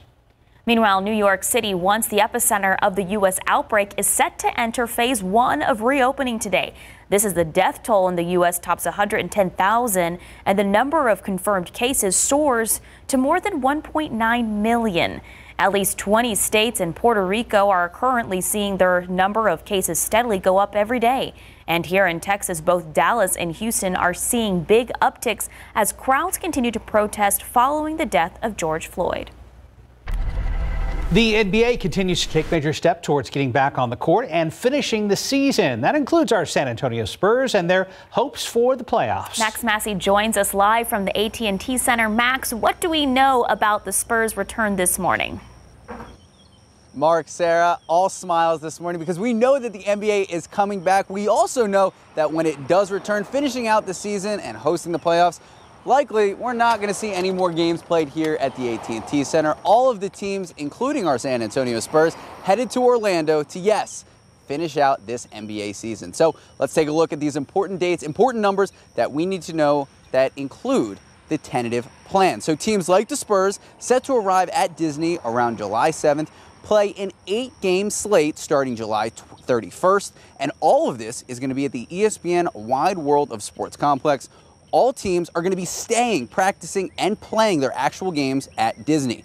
Here's the thing, though. Before the NBA can come back, teams must reassemble their teams. That means that they have to bring players back who left for their hometowns, or, in a lot of cases, players who left to go to their home countries. So players who return from overseas, they likely are going to have to be subject to a 2-week quarantine because of current federal rules. We also need to figure out the playoff seeds, who makes it in and who goes home early. So that's a big question here in the West. We have Memphis, Portland, we have Phoenix, and we have our San Antonio Spurs. Also, Sacramento vying for that one last playoff spot. Numerous other details to continue to work through, including the specifics of how players and coaches are going to be tested and trying to calculate the financial ramifications of playing fewer games. But the NBA not just trying to figure out the regular season and the playoffs, they're also figuring out the start of next season. And right now, we now have the tentative plan for the NBA draft and the draft lottery. That is set August 25th and October 15th. There is still so much to talk about, Mark and Sarah. Coming up at 6:30, we are going to talk about what this means in terms of money and how that played such a big part. And we're going to talk about when we could see the NBA Finals. Guys? Max Massey live at the AT&T Center. Thank you, Max. See you in a bit. Right now, 6:11, 75 degrees. A drawing on a lined piece of paper in elementary school sparked an interest in art for a young girl. Years later, she's become an award-winning artist that creates murals, drawing, paintings, and much more. Just ahead on GMSA, the story of this great grad and what she aspires to do in college. Taking a look outside with live cam at 75 degrees. The sun is starting to come up. It's a little hazy looking out there, but it's also going to be really hot. Mike will let you know about that in just a bit.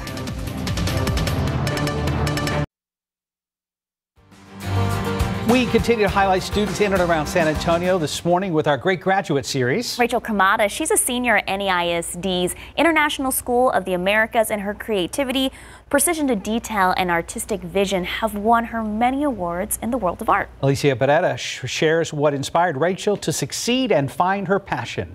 A blank canvas slowly and carefully transforms into purpose. There is an intent and motivation to create something that I want the viewers to see, but also that I want to express this idea that I think it's deserving of paper or canvas or whatever medium I choose to use. Rachel Kamada's portfolio consists of a colorful self-portrait, a drawing of her maternal grandmother, and other works of art that have earned her scholarships and some of the highest honors. The drawing of the hand over there actually got the highest honor you could get with the gold seal. She's even created a large orange mural of a river of W's for Whataburger's downtown San Antonio location. We used vinyl and it was applied to the windows. So it was a very non-traditional material to use for murals. And we had a lot of fun taking down and putting up the mural in the winter. And then there's this print titled 3 Cranes Dancing. It took more than 2 months to make as part of Blue Star Contemporary's student artist program, Mosaic. For this piece, it's really talking about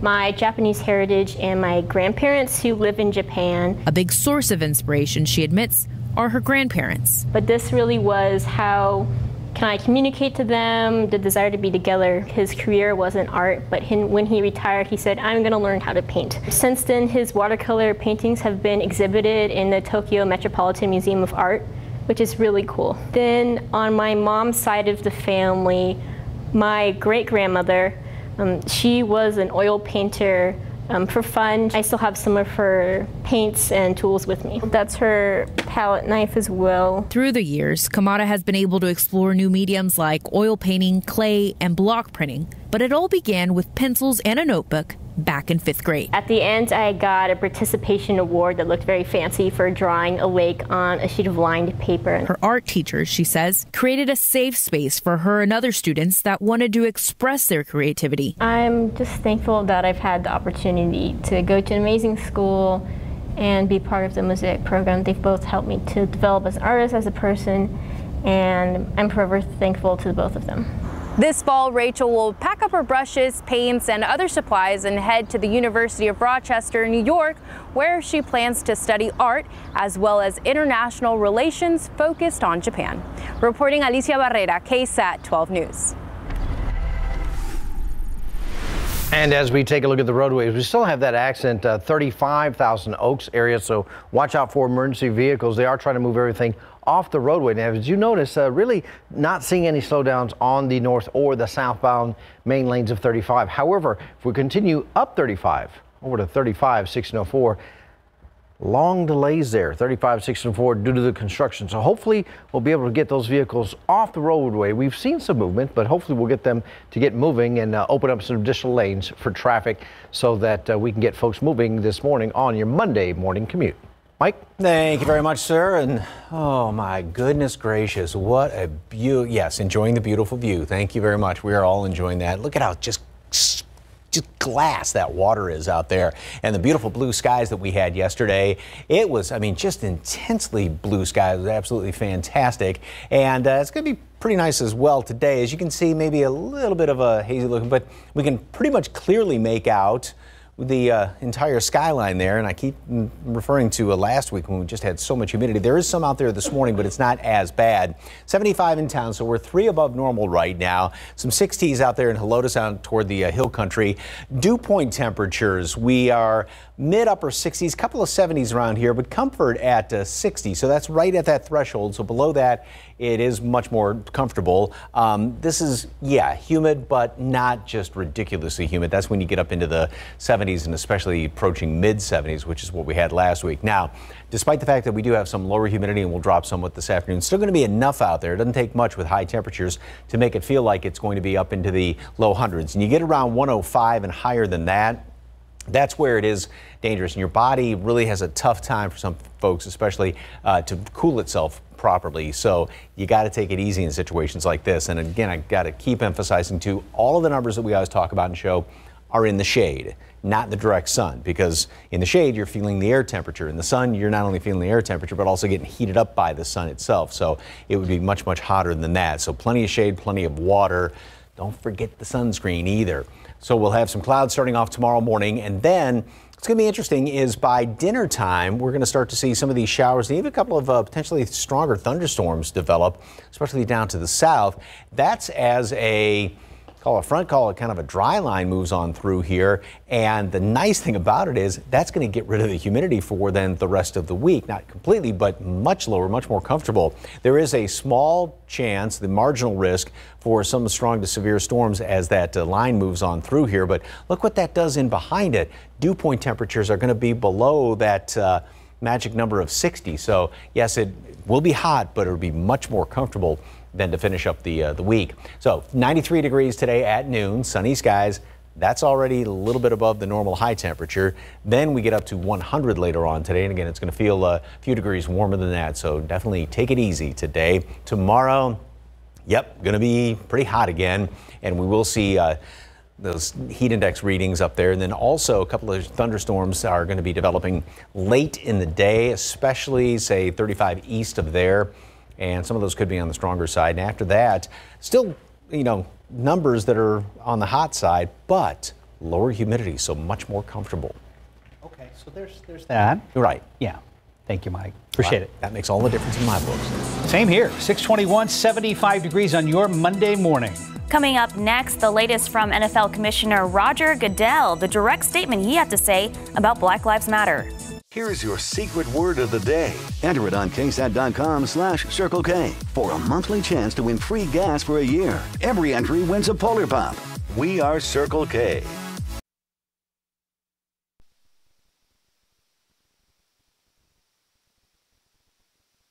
This week at Macy's, welcome warmer weather with great deals like 25 to 40% off polos for him, breezy tops for her, and summer looks for the whole family. Plus, get 40 to 50% off outdoor dinnerware, grilling tools, and more. Going on now at select Macy's stores and Macy's.com. This is Hal. This is Hal's heart.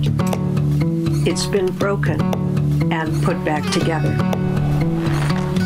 This is also Hal's heart and his relief, knowing he's covered by Blue Cross Blue Shield. And this is our promise, with over 80 years of healthcare expertise, to be here for you now and always. This is Medicare from Blue Cross Blue Shield. This is the benefit of blue. Saturdays happen. Pain happens. Aleve it. Aleve is proven stronger and longer on pain than Tylenol. When pain happens, Aleve it. All day strong.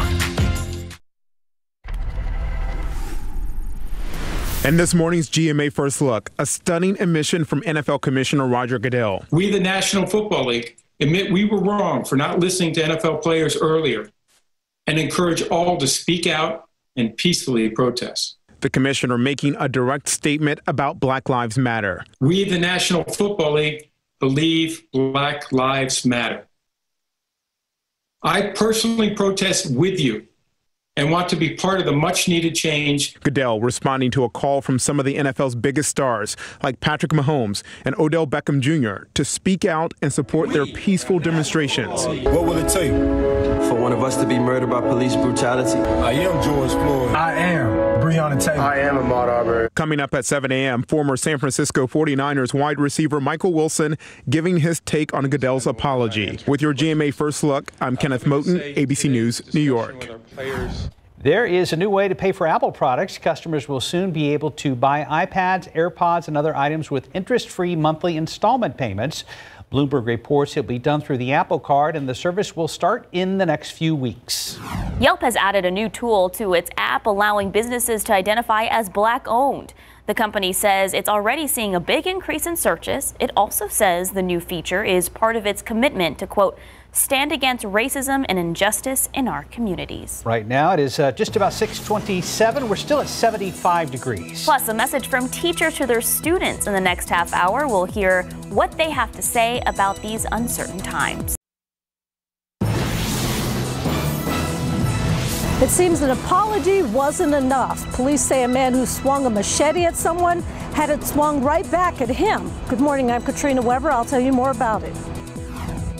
Go Spurs, go. We are going to hear those chants sooner than later, but we're not going to hear them here at the AT&T Center. Good morning, I'm Max Massey. I'm going to bring you the latest details on when and where we could see the NBA return and finish the season. Outside with live cam, the weekend has come and gone, and now we are waiting for the extreme heat in South Texas. We're talking triple digits. Good morning to you. It is Monday. It is June 8th. Thank you so much for being with us this morning, and it is going to be a very hot day. Ladies, put your hair up in a ponytail kind of hot day. That's right. But first, time saver traffic with Marcus. Well, right now, no problems out there on the roadways. We did have that accident. That has pretty much cleared up, and things are moving along fairly well. Thank you, sir. Normal high temperatures this time of year. We're up to 92 and 72. So to put it in perspective, yes, we will be well above normal later on today, obviously.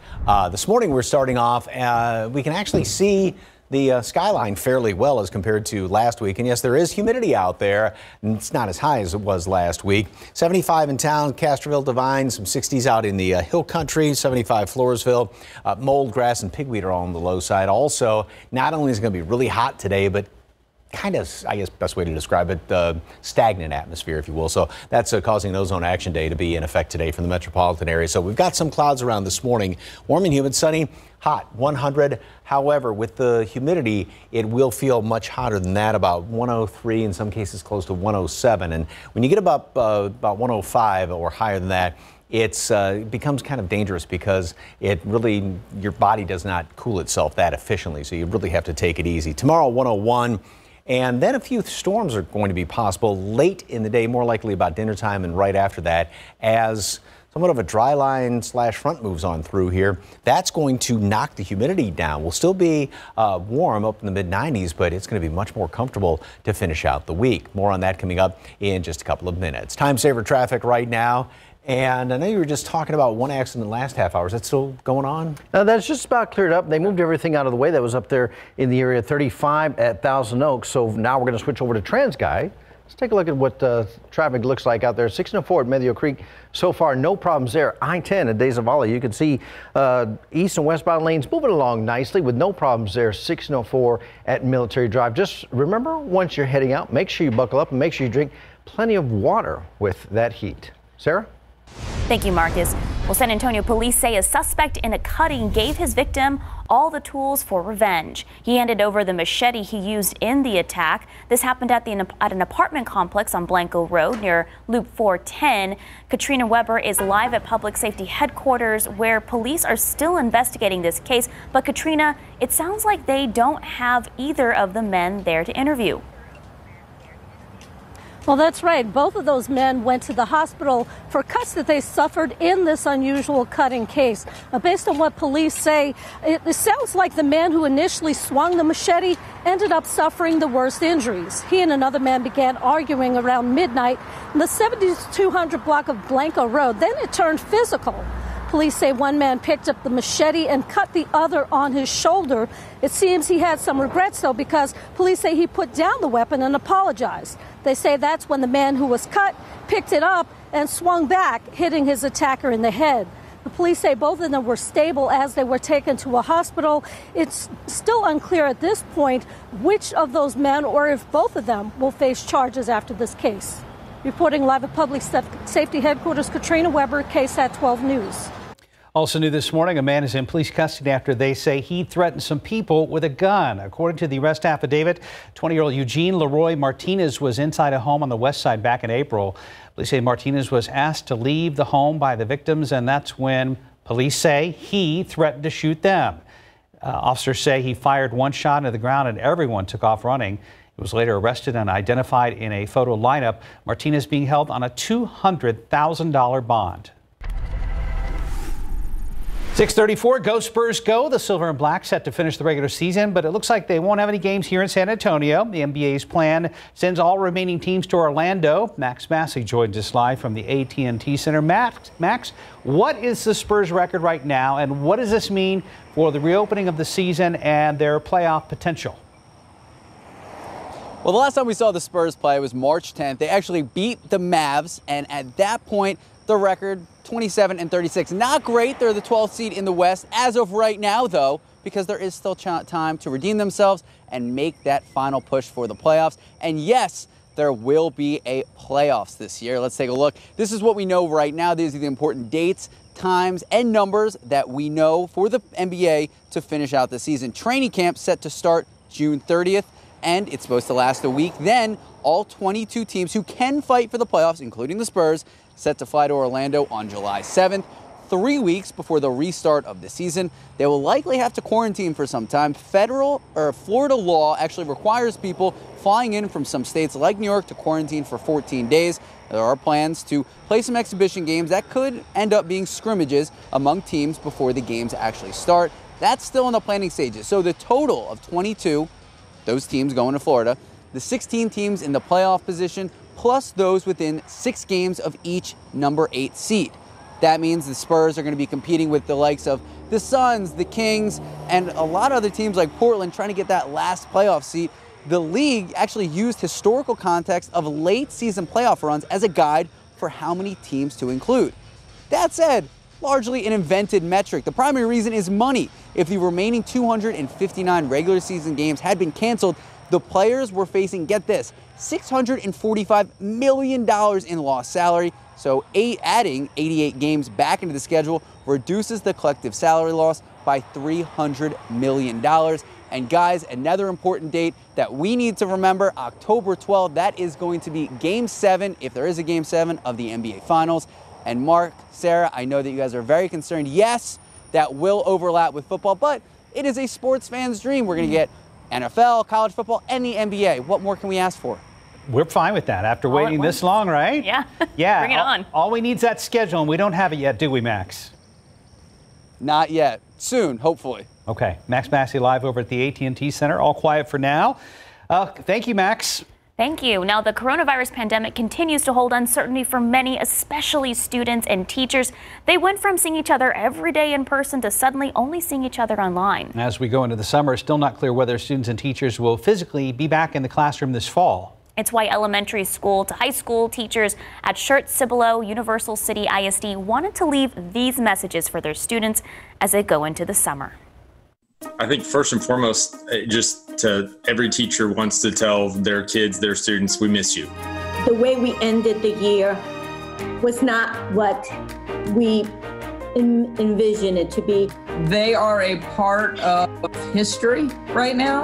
They're going to look back 10 years from now, or they're going to be talking to their kids one day and say, we were a part of history. The way we do school now, there's going to be pieces of it that'll change based on what's happening now. And I think the vast majority of students are saying, when August rolls around, I want to be able to walk into the school and I want to see my friends and see my teachers and hear the tardy bell, and I want to get told 10 times a day to put my phone up. Like, I miss all that stuff.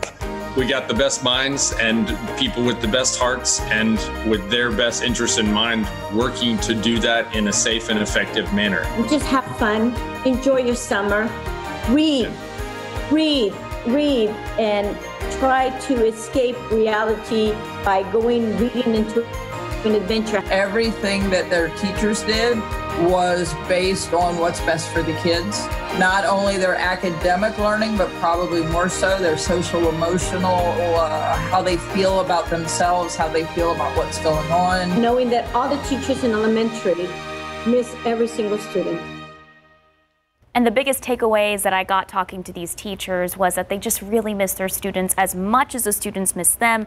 They're also wanting to get back into the classroom, but as everything is still uncertain, they just want their students to know that they love them and that they are here for them. Oh, we hope things get back to normal as we head into the fall semester or academic year starting back up. I hope so. Yep, we'll let you know, folks, when we find out more about that. 6:39, 75 degrees. Some attractions in San Antonio are getting ready to reopen their doors after the break. Find out when you can take the family to places like Six Flags and the Aquatica. That's later this month.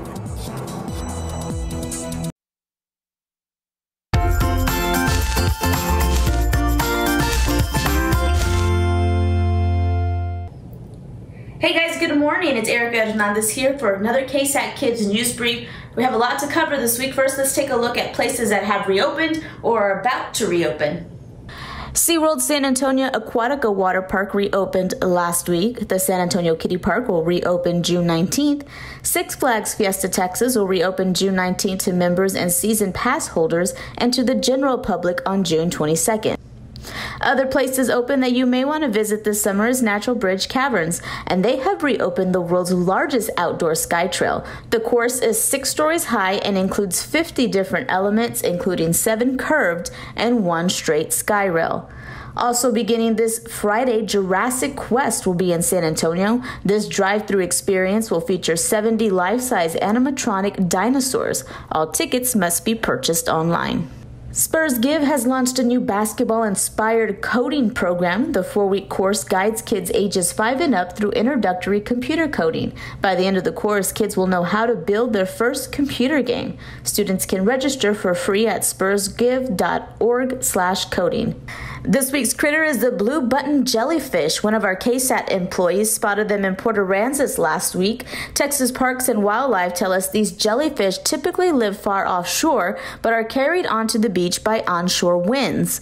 They are fairly common, and while they can sting you, it isn't really felt by humans. That's it for this week. For more stories and fun ideas, go to ksat.com/ksatkids. Hope you all have a good week.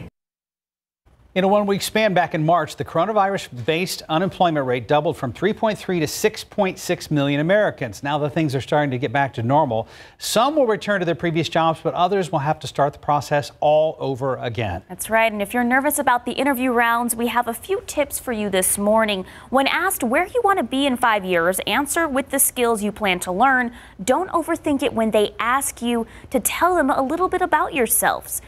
Interviewers are really looking at your communication skills, and if you bring up past positions, include skills mentioned in this job description. Let's turn to a question a lot of people dread. What is a weakness of yours? Interviewers really want to hear an actual weakness, and you followed up by talking about how you're working to overcome it. Another common question, why should we hire you? This is where you list 2 to 3 skills that you possess that may help the company at the end of an interview. When asked if you have any questions, make sure you have questions. Review their mission, history, and leadership team beforehand. Before your interview, do some research. Check out some of the employees' LinkedIn profiles. If you have mutual connections, you can bring those up at the end. If they posted about a recent event, you can also talk about that as well. And good luck in your job search. Absolutely. And we're going to turn to Marcus. Is there still traffic at 1604 and 30, or not traffic, but construction? Yes, Sarah, indeed. It's getting pretty bad out there. Now, we did manage to clear that accident 35 Thousand Oaks. So let's get to that traffic jam out there, 35, 1604. Now, we are seeing progress. It does seem as if they're in the process of trying to move some of those construction barrels and open up some additional lanes. However, it's just not happening soon enough for those folks out there. 410 at Highway 151, you can see travel in both directions on 410 looking pretty good, and the connector ramps to Bandera Road in both directions. Also, no congestion. I-10, 410, that interchange also looking pretty good. 410 at Cherry Ridge, being your eyes right now are being saved by the TimeSaver traffic banner. However, you will need your sunglasses early today as you're heading out. That sun's already out there. Okay. I'm a little curious about your KSAT Connect picture. It's obviously the beach, but who the heck is Master Haga? Did you get a little sun yesterday, Mike? Well, yes, indeed. And I showed this picture. It was beautiful down there at Port A. But large part due to Tropical Storm Cristobal over there, over in the eastern or the central Gulf of Mexico, the tide was so high. We pulled in, you know, when you pull in on that main Avenue G right there, and the drive, which is right along the dunes, that was damp. And right here, there's all the posts that you park along. There's about 6 inches of water that far back, and the waves would continue all the way. You had to sit way back here. This is usually all dry, and even some waves had come in, and the water would just go all the way up to the dunes during the afternoon. Yeah. Pardon me? Able to park there? Yeah, still? but parked in 6 inches of water. Ooh. Yeah, I heard about coastal flooding all weekend. It definitely was a situation, and the downside of it was, with all the water on there, the trash was horrendous on the beach. So shame on folks for dumping trash as far as that goes. But anyway, the water was nice. The surf, though, boy, it really tossed you around. It was the strongest I've ever seen down there. All right, lots of sunshine, as Marcus was talking about, and 75 degrees here in town. Castroville at 74, some 60s in the hill country. The humidity, yes, it is present, but notice we've dropped down to 59 in Comfort, so that's not bad. You get below 60 and it's fairly pleasant, and 69 right now here in town. Nowhere near what it was late last week. Now, despite that, we'll have just enough humidity out there to take the 100 degrees for high temperature, make it feel a little warmer than that. And when you get around 105 or higher, which is, excuse me, forecast Cotulla, Beeville, then it becomes kind of a little bit dangerous, especially for folks if you're not really used to it. Your body just does not cool itself that efficiently. We're going to have plenty of sunshine today, and then tomorrow we'll start off with some clouds around here. This model tries to scare up a couple of sprinkly showers in the morning. I think it's just basically taking into account some of the extra moisture kind of coming on in here. But by the evening hours, we are going to see some showers and thunderstorms trying to develop as a front moves on through here. The atmosphere tomorrow is going to be very, very volatile and very unstable. And so some of those storms could be on the strong, potentially severe side. From about 35 down to the southeast. High winds and hail would be the biggest threats from it. But as that moves on through here, that front dry line, it's going to knock the humidity down. So the rest of the week, it's going to be very, very comfortable. Now, temperatures will still be hot. We're not going to be triple digits. We'll be mid-90s, a little bit above normal. But again, lower humidity, so it will be more comfortable to finish out the week. 93 today at noon with lots of sunshine out there, and then a high temperature today up to 100. And again, some of the heat index readings, especially to the south and southwest, are going to be 105 or higher than that. And then tomorrow, it's still going to be very hot, triple digits once again. That chance for some of those thunderstorms late in the day, especially tomorrow evening, about 35 south and east of there. And then after that, still hot. I mean, we are in June, but lower humidity, so it'll be comfortable. Okay, deal. Thank you very much, Mike. Right now we're at 650, 75 degrees. If you're thinking you don't have to get shots anymore because you're an adult, we've got some news for you. Tomorrow on GMSA at 6, find out some of the vaccines you actually might need.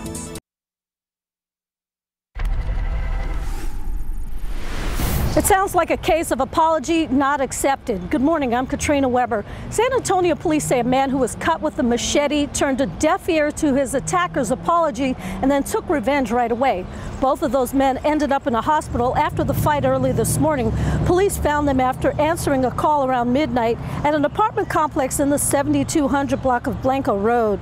They say one man picked up a machete during a fight and slashed another man on his shoulder.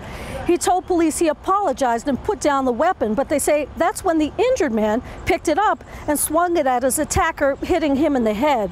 Both were stable as they were taken to the hospital.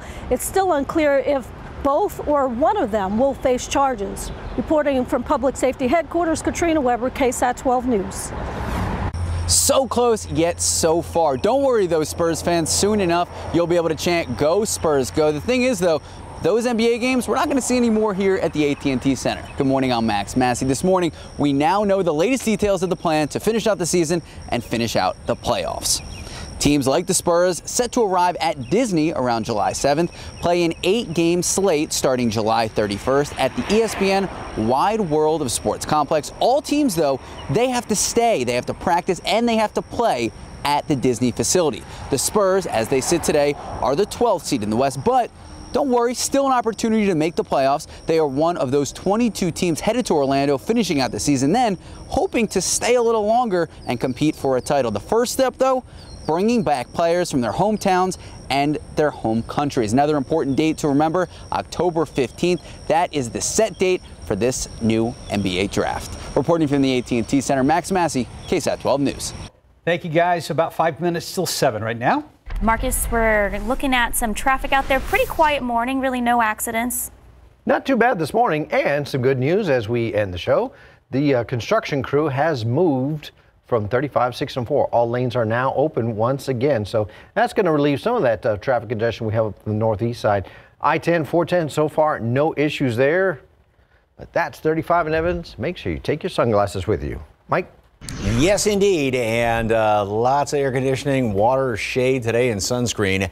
Yeah, it's a beautiful start this morning. Temperature is still at 75 degrees, some 60s in the hill country. Humidity is there this morning. It will drop a little bit, but we'll still have heat index readings. High temperature of 100. Heat index is going to be up in the low hundreds, and to the south and southwest, it's going to be kind of on the dangerous side. Also, ozone action day in effect for the metropolitan area. Hot again tomorrow, then we may see some strong, potentially severe thunderstorms late tomorrow, and then drier air the rest of the week. Thank you, gentlemen. Make sure you keep your pets nice and cool. We'll be back here for GMSA at 9.